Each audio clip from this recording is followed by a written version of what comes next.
刚好离我们这么近，就3-4个小时的航程就到了我们平沙，所以这个有巨大的商机，也是这个很大的一个港澳融合的一个契机，为我们这个金湾区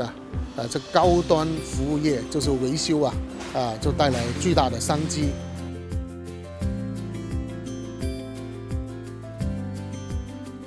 珠海九洲港係國家新公布首批6個港澳遊艇出入境口岸之一。金灣升級跨境服務，33間專業企業入駐，超過10間認證維保服務商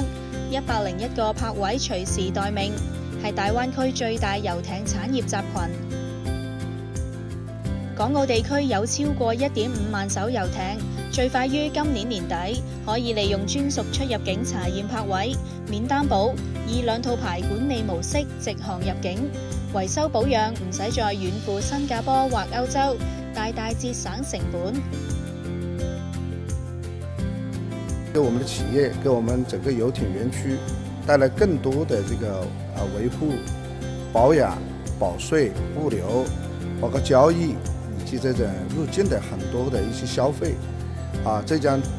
大力的促進我們這個遊艇產業園區的這個新的發展。